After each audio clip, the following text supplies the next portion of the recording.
જય શ્રી કૃષ્ણ મિત્રો, સ્વાગત છે તમારું જય શ્રી કિચનમાં।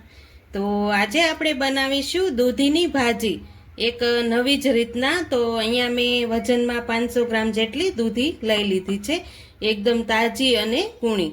તો આપણે દૂધીનું શાક તો વારંવાર બનાવીને ખાતા જ હોઈએ છીએ, પણ આજે આપણે નવી જ રીતના દૂધીની ભાજી બનાવીશું। તો ચાલો આપણે બનાવવાનું શરૂ કરીએ। તો અહીંયા આપણે પહેલા 2 ભાગ કરી લઈશું દૂધીના। જો આ રીતના એકદમ સરસ આપણી દૂધી અંદરથી પણ કૂણી છે। તો હવે તેની આપણે પહેલા છાલ ઉતારી લઈશું। આ રીતના આપણે છાલ ઉતારી લેવાની છે। તો અહીંયા આપણે દૂધીની છાલ પણ એકદમ સરસ રીતે ઉતારી લીધી છે। હવે આપણે તેને મોટી સાઈઝમાં ટુકડા કરી લઈશું।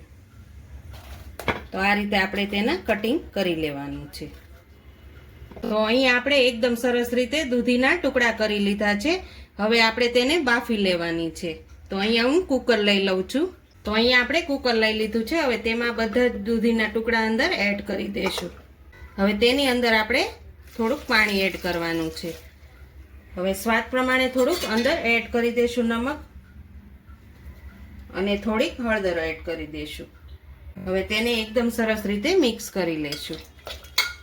તો અહીંયા આપણે દૂધીને બફાવા મૂકી દીધી છે। હવે તેની આપણે 4 વિસલ કરશું એટલે દૂધી એકદમ સરસ રીતે બફાઈ જશે।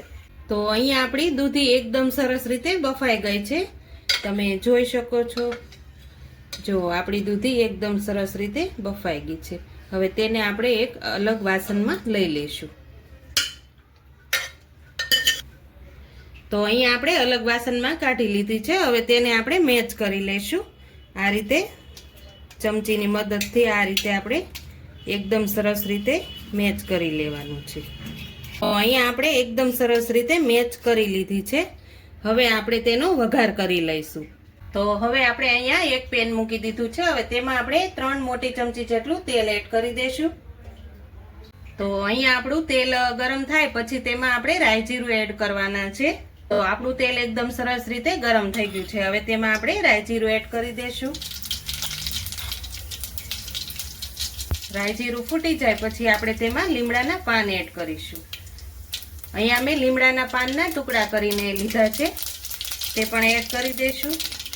હવે તેમાં આપણે અહીંયા મેં આદુ અને લસણની પેસ્ટ લીધી છે, તે પણ આપણે એડ કરી દઈશું। એકદમ સરસ રીતે મિક્સ કરી લઈશું।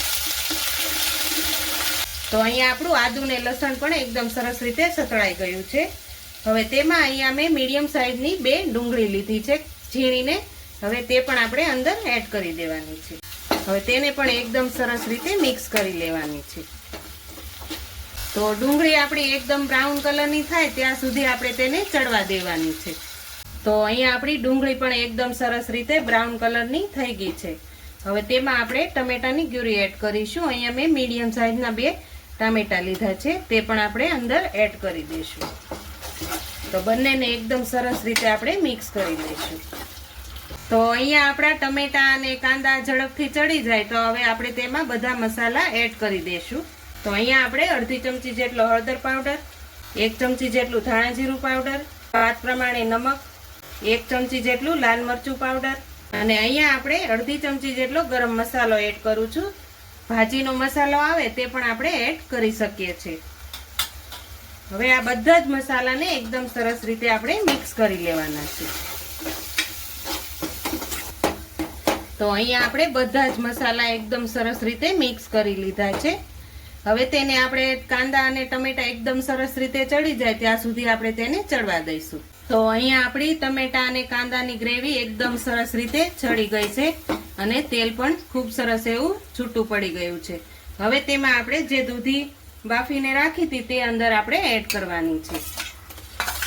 તમે જો એકવાર આ રીતે દૂધીની ભાજી બનાવીને ખાશો ને તો વારંવાર તમને બનાવવાનું પસંદ થશે, અને ઘરમાં બધા જ લોકોને ખૂબ જ ભાવશે તેવી આ ભાજી બની અને તૈયાર થાય છે। હવે તેમાં આપણે પનીર પણ એડ કરવાનું છે। તો અહીંયા મેં પનીર લઈ લીધું છે, તે પણ એડ કરી દઉં છું। હવે તેને પણ એકદમ સરસ રીતે આપણે મિક્સ કરી લેવાનું છે। તો તૈયાર છે આપણી દૂધીની ભાજી। તો હવે આપણે ગેસની ફ્લેમ બંધ કરી દઈશું ને ઉપરથી આપણે લીલા ધાણા એડ કરી દઈશું। તો તૈયાર થઈ ગઈ છે આપણી દૂધીની ભાજી. તમે પણ એકવાર ઘરે જરૂરથી ટ્રાય કરજો.